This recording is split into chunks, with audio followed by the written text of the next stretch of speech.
Hello छात्रों, good morning. YouTube के हमारे इस स्टडी चैनल में आपका एक बार फिर से बहुत बहुत स्वागत है। आज की वीडियो में हम पढ़ेंगे कक्षा 11 का विषय गणित और इसका उप विषय रहेगा आज समोच्च सिद्धांत। समोच्च सिद्धांत की प्रश्नावली एक्सरसाइज हमने 1.1 और 1.2 इससे पिछली वीडियो में हम करा चुके हैं और उस जिनको भी ये समझनी है वो हमारी इससे पिछली वीडियो देखकर समझ सकते हैं। तो आज हम पढ़ेंगे, सबसे पहले हम जानते हैं कि हमने उसमें क्या क्या पढ़ा था। थोड़ा मैं रिवाइज करा दूँ। उसमें हमने पढ़ा था सेट थ्योरी, सेट की परिभाषा, सेट क्या होता है ये पढ़ा था, और समुच्चय लिखने के प्रकार पढ़े थे। 2 प्रकार बताए थे मैंने। इसमें फिर हमने पढ़ा था फाइनाइट सेट और इनफाइनाइट सेट, इसके बारे में पढ़ा था। तो इसमें हम समझते हैं, आइए कुछ सिंबल्स जो इसमें यूज होते हैं। सबसे पहले हम लिखते हैं ये 5 को हम कहते हैं एम्प्टी सेट, एम्प्टी सेट जिसको हम कहते हैं रिक्त समुच्चय न हो। इसका मतलब हुआ ये, एक बार फिर समझें। इसको हम पढ़ेंगे ए प्रॉपर सेट बी। तो इसका मतलब ये हुआ कि ए का जो प्रत्येक एलिमेंट है वो बी में है, और बी में कम से कम एक एलिमेंट ऐसा है, एलिमेंट भी बार बार बोल रहा हूँ मैं, एलिमेंट का मतलब होता है अवयव, वो ए में ना हो। तो इसको कैसे हल करेंगे? जैसे मान लो लिया मैंने ए कोई सेट है 1 2 3 और 20 कोई हमने सेट ले लिया 1 2 3 4 5 और 6। तो हम इसको लिख सकते हैं इस प्रकार से कि A is the proper subset of B. तो इसका मतलब ये हो, देखो ध्यान से, कि ए का प्रत्येक एलिमेंट बी में है। यहाँ से ये यहाँ तक क्या है, ये ए है। तो ए में जो ए का प्रत्येक एलिमेंट है बी में है। और यदि ये नहीं होता, मान लो अगर ये लिखा जाता है, यहाँ पर कुछ और लिखा जाता, यहाँ पर मैं लिख दूँ ऐसे, यहाँ से 7 8 9 इस प्रकार से, तो क्या ये ए के जो एलिमेंट हैं ये सेट है क्या बी में है? नहीं है। तो नहीं है, तो इसके लिए हम इसको कट कर देंगे। तो इस प्रकार से कुछ क्वेश्चन हैं 1.3 में जो हमें रिक्तस्थान भरने हैं, वही सिम्बल्स का यूज करना है। यदि इसका प्रत्येक एलिमेंट दूसरे में है तब तो ये लगाएंगे इसको, और यदि नहीं है तो हम इसको कट कर देंगे। तो आशा करता हूँ कि ये बात समझ में आ गई होगी। अब हम समझेंगे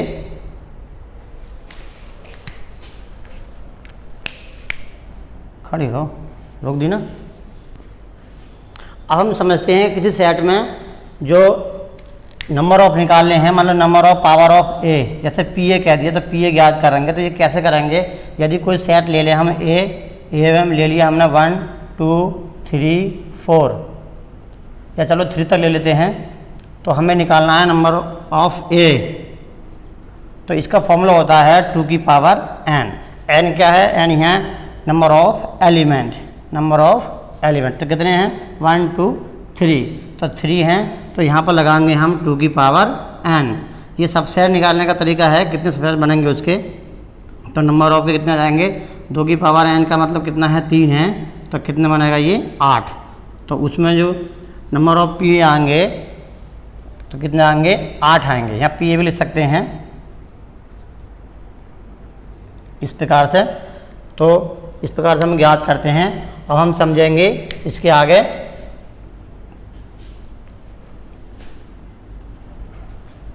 सबसेट।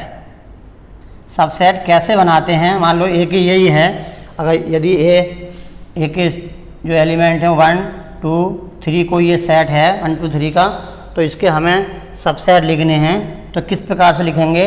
तो सबसे पहले हम 5 प्रत्येक जो भी सेट है उसमें शामिल होता है, उसे ब्रैकेट में नहीं बंद नहीं करते हैं।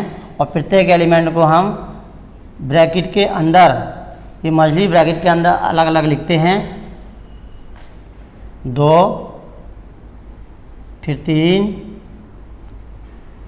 फिर इसको 1 2 3 1 2 भी कर सकते हैं इसको 1 2 पहले हमने 1 को सबका अलग अलग कर दिया। अब देखो कितने हैं, तो कितने बनने चाहिए यहाँ, जैसे मैंने 8 लिखा रहे थे तो 8 आएंगे अभी हमारे पास, 1 2 3 4, फिर 1 2, फिर 1 3, इसी प्रकार से 1 2 लिखो या 2 1 लिखो, इसका कोई क्रम नहीं होता है, तो इसको एक ही लिखेंगे। तो 2 लिख देंगे यहाँ पर, 2 3, कितने हो गए, 1 2 3 4 5 6 7, और उसके बाद में फिर हम लिख देंगे सबको, तीनों को एक साथ, 1 2 3। तो इस प्रकार से निकालते हैं हम इनके सबसेट, तो ये हो जाएगा हमारा आंसर। यदि हमें अब हम समझेंगे इंटरसेक्शन, यूनियन और इंटरसेक्शन।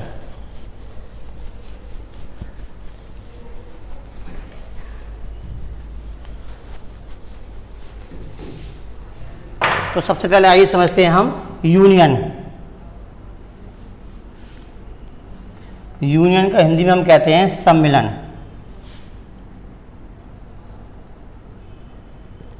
यदि दो सेट ले लें हम, ए 1 2 3 और बी ले लिया मान लो 2 3 4 5 6, तो हमें ए यूनियन बी निकालना है।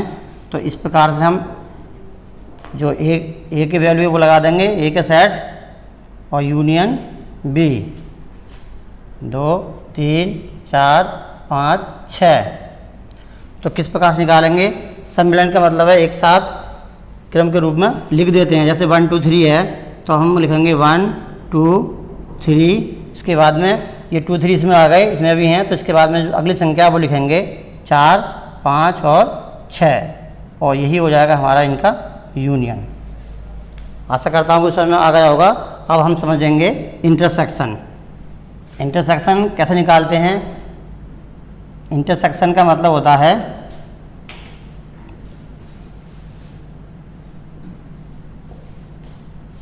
उभयनिष्ठ या कॉमन।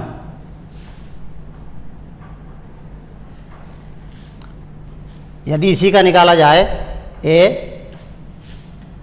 इंटरसेक्शन बी निकालना है, तो ए के जो सेट है वो लिखेंगे 1 2 3, और इंटरसेक्शन बी सेट के जो एलिमेंट है वो लिखेंगे 2 3 4 5 6। और इसमें क्या करते हैं, जो भी उभयनिष्ठ है दोनों में जो भी कॉमन है, और वही हमारा आंसर होता है।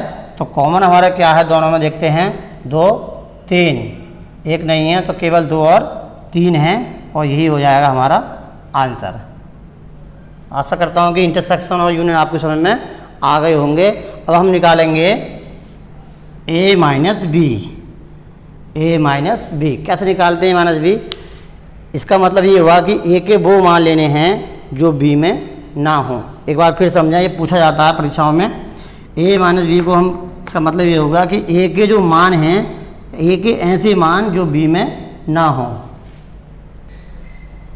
अभी मैंने बताया था आपको कि ए माइनस बी का क्या मतलब होता है, ए के वो वैल्यू या ए के वो मान जो बी में ना हो। जैसे यहाँ पर हम जो एग्जाम्पल लेकर चल रहे हैं, ये ए कितना है हमारा 1 2 3, और माइनस बी कितना है, बी है हमारा 2 3 4 5 6।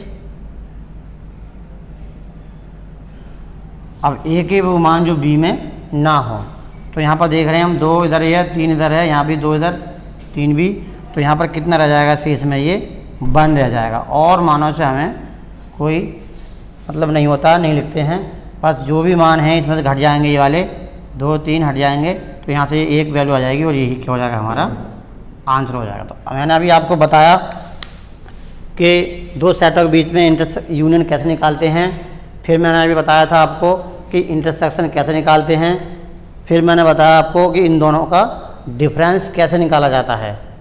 आशा करता हूँ कि ये तीनों बातें समझ में आ गई होंगी। अब हम इसमें पढ़ेंगे डे मॉर्गन्स लॉ।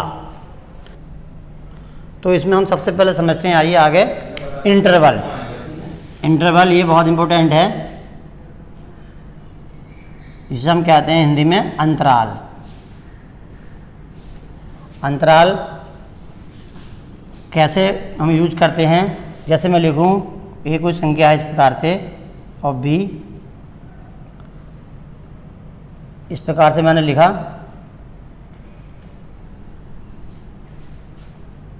ए और जैसे बी, तो इसका मतलब ये हुआ ये एक बड़ी ब्रैकेट में लिखते हैं तो इसको हम कहते हैं क्लोज इंटरवल। और सेमी क्लोज भी होता है, सेमी क्लोज, तो इसका ही इस प्रकार से लिखते हैं इसको हम, जैसे x लिखूँ मैं तो x का मान जैसे ये है a और इस प्रकार से लिखा है b, तो इसको हम इस प्रकार से लिखेंगे। तो जहाँ पर ये इक्वल टू का चिन्ह लगा होता है वहाँ पर आता है क्लोज। इसको ठीक प्रकार से और समझें, सबसे पहले होता है क्लोज इंटरवल, क्लोज इंटरवल जिसको हम कहते हैं बंद अंतराल, बंद अंतराल। तो इसको कैसे लिखते हैं समझते हैं। तो जैसे a है तो a is less than and equal to x is less than and equal to b। तो हम इसको कैसे लिखेंगे इंटरवल में, जो मैंने अभी आपको बताया, तो a और b को क्लोज लिखेंगे, बड़ी ब्रैकेट के अंदर लिखते हैं तो इसको हम बोलते हैं क्लोज इंटरवल। तो बहुत इसका ध्यान रखना है, कहीं ऐसा ना हो गलती से, बहुत बच्चों से गलती होती है कि इसको ऐसे भी लिख देते हैं, तो इस प्रकार से लिखने में और इसमें बहुत अंतर है। ये हमारा ओपन इंटरवल है, खुला अंतराल कहते हैं इसे हम, तो इस प्रकार से नहीं लिखना है, ध्यान रखें। इसको हम बड़ी ब्रैकेट के अंदर ही लिखें, इसको हम क्लोज इंटरवल कहते हैं। नंबर 2 है सेमी क्लोज, हेमी क्लोज भी कहते हैं इसको, hemi close, hemi closed interval, जिसे हम कहते हैं अर्ध बंद अंतराल। इसको कैसे लिखते हैं आइए देखते हैं। तो इसको हम लिखते हैं जैसे a is less than x is less than and equal to b। तो हम इसको कैसे लिखेंगे, तो यहाँ पर देख रहे हैं हम, यहाँ पर ये इक्वल टू का चिन्ह नहीं है, और जहाँ पर इक्वल टू का चिन्ह नहीं होगा वहाँ पर आएगा हमारा ओपन। ओपन को हम दर्शाते हैं इस ब्रैकेट से, तो a और b पर यहाँ पर देख रहे हैं, यहाँ पर ये इक्वल टू का चिन्ह भी है, तो b पर क्या आ जाएगा, ये क्लोज इंटरवल आएगा। तो इसको हम इस प्रकार से लिखते हैं। इसको और समझते हैं, इस प्रकार से भी लिख सकते हैं, जैसे लिखा a is less than equal to x is less than b। तो इसको हम कैसे लिखेंगे, इसको लिखेंगे हम a पर क्या है, ये इक्वल टू है, तो a पर क्या आएगा, क्लोज इंटरवल आएगा, और ये b पर ये लेस देन है ओनली, तो यहाँ पर ओपन हो जाएगा। तो इस प्रकार से हम इसको लिखते हैं, ध्यान रखना है, ये छोटी ब्रैकेट ये ओपन कहलाती है। और ओपन को हम जैसे अगले अभी समझते हैं तीसरे पॉइंट में, ओपन, ओपन इंटरवल, इसको हम कहते हैं खुला अंतराल, खुला अंतराल। इसको हम कैसे लिखते हैं, जैसे x लिखा a is less than x is less than b। तो यहाँ पर दोनों पर देख रहे हैं हम, दोनों पर यहाँ पर इक्वल टू का चिन्ह नहीं है, तो यहाँ पर क्या आ जाएगा, ये इसको हम किस प्रकार लिखेंगे, इसे लिखेंगे हम a b, दोनों किस में आ जाएंगे, ये ओपन में आ जाएंगे। इसको हम इस प्रकार से भी लिख सकते हैं, और कहीं की किताबों में इस प्रकार से भी लिखा है a b, और ये इस प्रकार से भी लिखा जा सकता है खुले अंतराल में।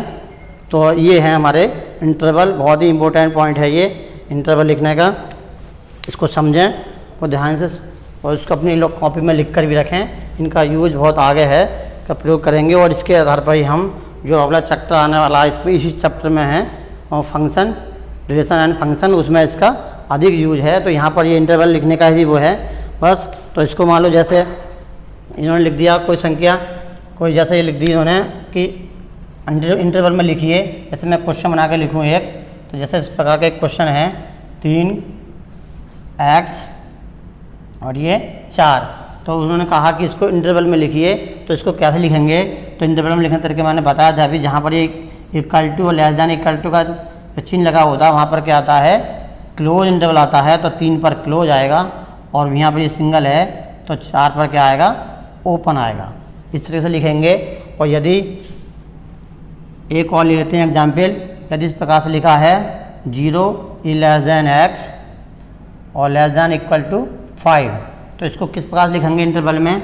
इंटरवल में हम इसको लिखेंगे, 0 पर देख रहे हैं हमारा सिंगल है तो 0 पर ओपन आएगा, और यहाँ पर इक्वल टू का चिन्ह भी है तो यहाँ पर क्या आएगा, ये क्लोज इंटरवल आएगा। तो इस प्रकार से हम यूज करते हैं, लिखते हैं इंटरवल में। देखो, और कभी कभी ये उल्टा दिया होता है, मान लो ये दे दिया इन्होंने जैसे 5 और 12, और इन्होंने कहा है कि इसको इस रूप में लिखिए, अंतराल उनको इस प्रकार से लिखना है। तो कैसे लिखेंगे इसको? देख रहे हैं कि 5 पर क्लोज है, तो क्लोज का मतलब क्या है, लेस देन इक्वल टू है, और यहाँ पर क्या आएगा x, और यहाँ पर देख रहे हैं यहाँ पर भी क्लोज है 12 पर भी, तो यहाँ पर भी क्या आएगा, less than and equal to 12। तो कभी कभी इसका अपोजिट भी पूछ लिया जाता है, तो ये ध्यान से समझें। अब हम समझेंगे पूरक। पूरक कैसे निकालते हैं, पूरक कैसे निकाला जाता है, आइए समझते हैं। जैसे मैंने बताया था, दो सेटों का डिफरेंस या अंतर कैसे निकालते हैं, उससे संबंधित है ये पूरक। पूरक इसको हम कहते हैं, जैसे कोई ए डैश है तो ए का ये पूरक कहलाता है, पूरक। पूरक तो ए डैश है, इसका मतलब ये हुआ, ए डैश का मतलब है u माइनस ए। u क्या है यहाँ, u है ये, u है यूनिवर्सल सेट, यूनिवर्सल सेट। एक कोई एग्जाम्पल ले लेते हैं इसका, जैसे u यहाँ पर दे दिया u बराबर 1 2 3 4, ये 10 तक संख्याओं का कोई सेट है u, यूनिवर्सल सेट जिसे हम कहते हैं। और a दे दिया, सपोज करो कि a है 5 6 7 8, ये कुछ सेट है a, तो हमें निकालना है a का पूरक। तो a डैश का ये मतलब हुआ कि u माइनस ए। तो ये भी मैंने अंतर बताया था, u के वो मान जो a में ना हो। तो हम इसको किस प्रकार लिखेंगे, u का मान लिखेंगे, u है पूरा ये सेट 1 2 3 4 5 6 7 8 9 और 10, माइनस और a कितना हमारा 5 6 7 8, इस प्रकार से। तो एक वो मान, u के वो मान लिख देंगे यहाँ पर जो a में ना हो। तो इसको कितने, आप देख रहे हैं कि 5 6 7 8, यहाँ से ये 5 6 7 8, ये यहाँ से हट जाएंगे और सभी वैल्यू ऐसी आ जाएगी। तो कितना 1 2 रहेगा, 3 रहेगा, 4 रहेगा, और यहाँ से ये हट जाएंगे ये वैल्यू, क्योंकि उसमें से हट जाएंगे तो 9 बचेगा, और यहाँ पर 10, 9 और 10, और यही हो जाएगा इनका पूरक, ये हमारा आंसर हो जाएगा। तो अभी हमने समझा कि किसी सेट का पूरक कैसे ज्ञात करते हैं। अब हम समझेंगे डी मॉर्गन्स लॉ। अब हम समझते हैं D Morgan's law. D Morgan's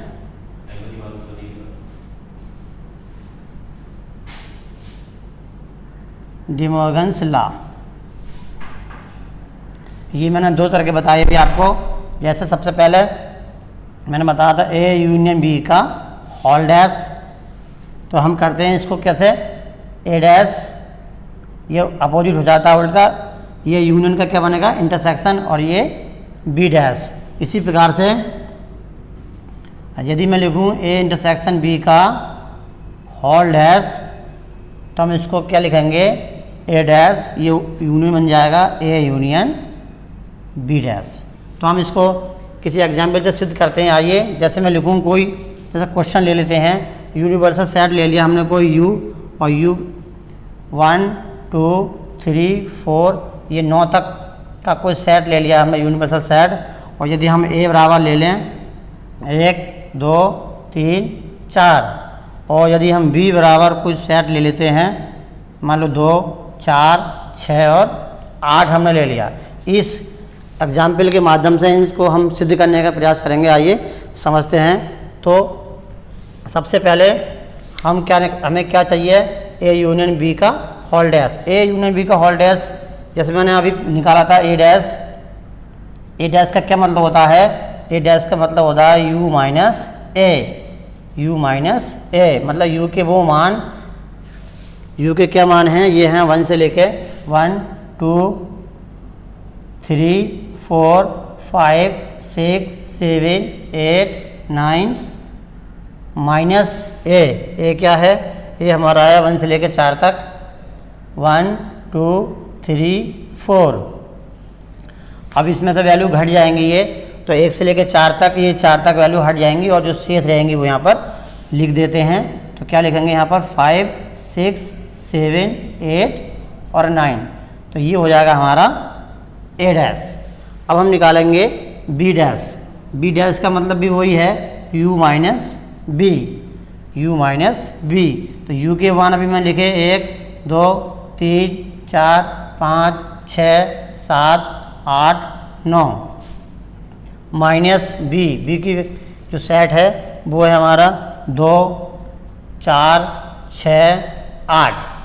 तो जहाँ पर ये 2 4 6 8 हैं वो हट जाएंगे और शेष लिख देंगे। तो 2 4 6 8 को हटा देंगे और जो शेष एलिमेंट हैं उनको ऐसे ही लिख देते हैं। तो क्या है 1 है 3 है 5 7 और 9, ये हो गया हमारा बी।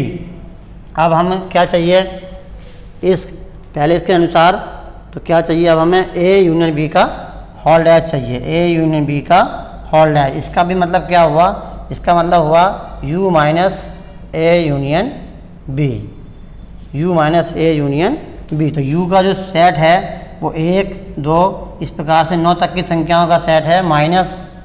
अब A union B, A union B निकालें, यूनियन का मतलब होता है सम्मिलन। तो सम्मिलन क्या आएगा इनका, अगर इन दोनों का हम सम्मिलन निकालेंगे, अभी मैंने इससे पहले निकाल के बताया था आपको, तो क्या आएगा, ये 1 से लेकर 4 तक है और ये 2 4 6 8 है। तो सम्मिलन का मतलब होता है एक साथ मिला करके लिख देते हैं। तो क्या हो जाएगा 1 2 3 4, फिर यहाँ पर 6 और 8 हो जाएगा। तो कितना हो जाएगा 1 2 3 4 6 8 हो जाएगा। इस प्रकार से अब हम घटा देंगे, तो जो संख्या इसमें हैं लिखी हुई, भाई 2 भी है इसमें, 3 है, और थोड़ा सा लिख देते हैं पूरा बड़ा करके ताकि अच्छी प्रकार समझ में आ जाए। तो 1 है 2 3 4 5 6 7 8 और 9। अब देखते हैं ये संख्या में 1 भी है, 1 हट जाएगा, ये 2 है तो 2 हट जाएगा, 3 4 हट जाएगा, उसके बाद में फिर 4 है तो 6 हट जाएगा और 8 हट जाएगा, और जो शेष रहेगा वो हम यहाँ पर लिख देते हैं। तो क्या रहा हमारा, एक तो 5 रहा और यहाँ से हमारा 7 और 9 रहा। अब हमें ये सिद्ध करना है, तो दोनों तरफ दोनों ओर की सिद्ध करेंगे इस प्रकार से। हमें पहला पॉइंट हमें सिद्ध करना है, तो कैसे सिद्ध करेंगे, पहला पॉइंट देखते हैं। तो क्या है हमारा ए यूनियन बी का होल डैश बराबर ए डैश इंटरसेक्शन बी डैश। अब इनकी वैल्यू लगा देते हैं। तो अभी मैंने ए यूनियन बी का होल डैश प्राप्त करा, ये 5 7 9, 5 7 9 बराबर ए डैश क्या निकाला था, 5 6 7 8 और 9, ये है हमारा ए डैश। और इंटरसेक्शन बी डैश, बी का सेट लिख दीजिए। बी डैश कितना आया हमारा, 1 3 5 7 और 9। इंटरसेक्शन का मतलब क्या होता है, कोएनिस्ट कॉमन, दोनों यदि यहाँ पर 5 7 9 है तो इधर भी अगर हम निकालेंगे तो यही वैल्यू आनी चाहिए, और तभी हमारा जो फॉर्मूला है वो प्रूफ हो जाएगा, सिद्ध हो जाएगा। तो यहाँ पर देख रहे हैं क्या क्या कॉमन है, यहाँ पर 5 भी है, 7 है और 9 है, 5 7 9, 5 7 9। अब हम देख रहे हैं कि दोनों ओर के जो मान हैं, दोनों ओर का जो सेट है वो सेम है। इस प्रकार से हम इसको भी सिद्ध करेंगे। तो ये आपको सॉल्व करना है, एक मैंने करके बता दिया है। इस एग्जाम्पल के माध्यम से आपको ये दूसरी वाली जो प्रॉपर्टी है, ये डे मॉर्गन्स लॉ की, इसको भी सिद्ध करना है। तो LHS बराबर RHS, इस प्रकार से ये हमने सिद्ध किया। इसमें एक और पॉइंट छूटा है, ये मैं आपको बता दूं। एक होता है संयुक्त समुच्चय और दूसरा असंयुक्त समुच्चय। ये हमारे एक्सरसाइज में है। तो किस प्रकार से इसको करते हैं, संयुक्त और असंयुक्त समुच्चय क्या होते हैं, यदि दो सेट ले लें हम, इसको एग्जाम्पल के माध्यम से समझते हैं। आइए, यदि दो सेट ले लें हम, जैसे 2 3, एक भी ले लेते हैं, 1 2 3 4, और b बराबर ले लेते हैं, ले लिया हमने 5 6 8, और यहाँ पर 2 भी ले लेते हैं। चलो, तो हम यहाँ पर इंटरसेक्शन का यूज करते हैं।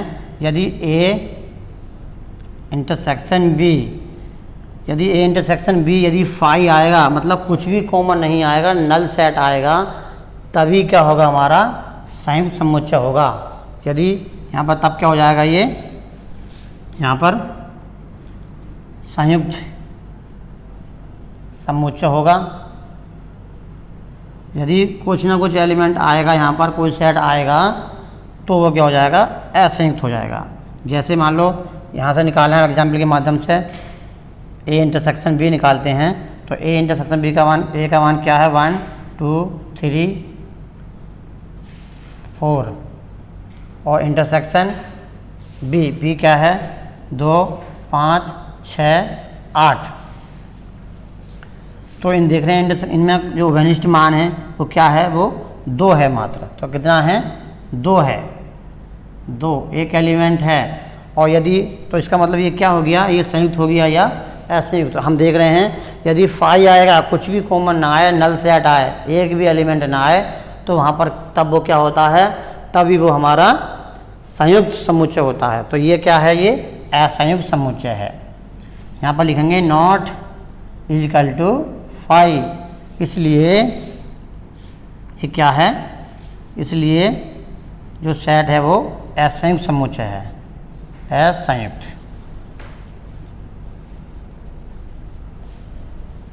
असंयुक्त समुच्चय है।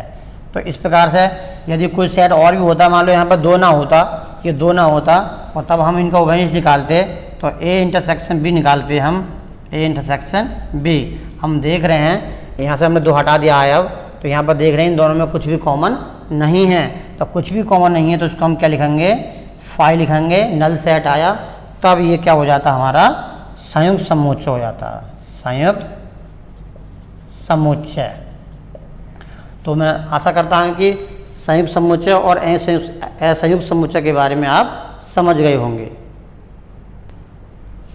इसमें इस प्रकार के जो सूत्र हैं मैंने अभी लिखे थे 2, जैसे number of A union B निकालना है, तो हमने क्या लिखा था, number of A plus number of B minus number of A intersection B. ध्यान रखना है इसमें, यदि यहाँ यूनियन है तो यहाँ पर इंटरसेक्शन आएगा, और इसी प्रकार से यदि यहाँ पर इंटरसेक्शन है तो यहाँ पर यूनियन आएगा, और यहाँ पर क्या जाएगा, माइनस आएगा।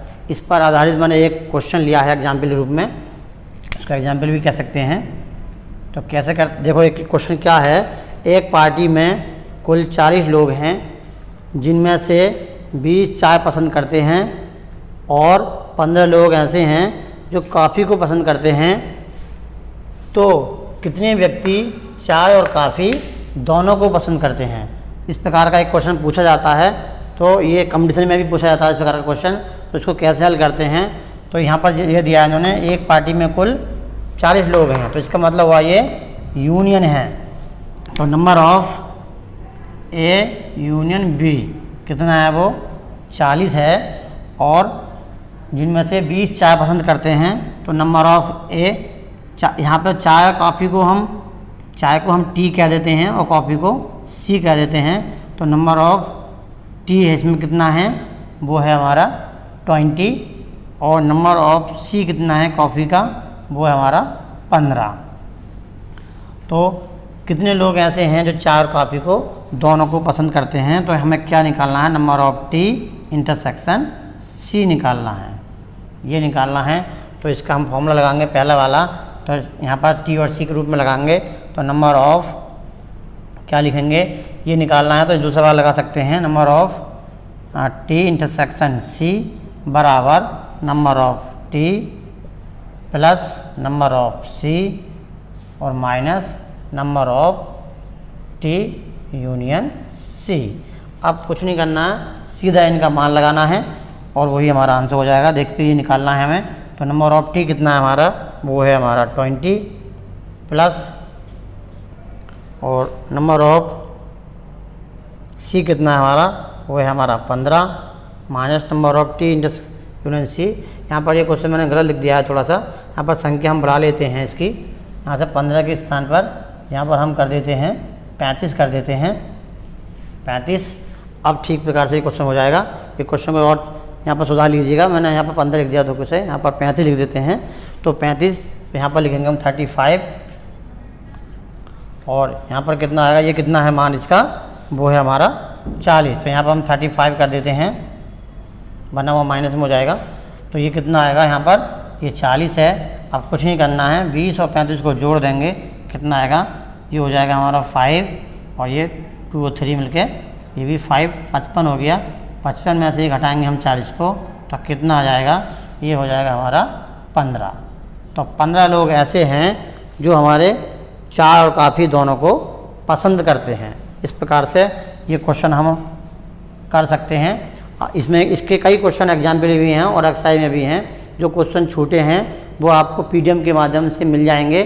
अब मैं यदि ये वीडियो आपने पूरी देखी और समझ ली है तो इसके प्रश्नावली के कोई भी क्वेश्चन आपसे नहीं छूटेगा और हम आपको इसका पूरे का सॉल्यूशन, इस चैप्टर का जो प्रश्नावली 1.3 से लेकर और आगे तक जो भी प्रश्नावली हैं उन सब का सॉल्यूशन एक पीडीएफ के माध्यम से आपको भेजेंगे। उन्हें आपको लिखना है, ठीक प्रकार से समझना है, लिख करके नोट्स बनाने हैं और इनको ठीक प्रकार से समझना भी है और अपने जो प्रथम मासिक परीक्षा है उसकी तैयारी भी करते रहें। उनमें ये सारे प्रश्न पूछे जाएंगे। ठीक है छात्रों, धन्यवाद।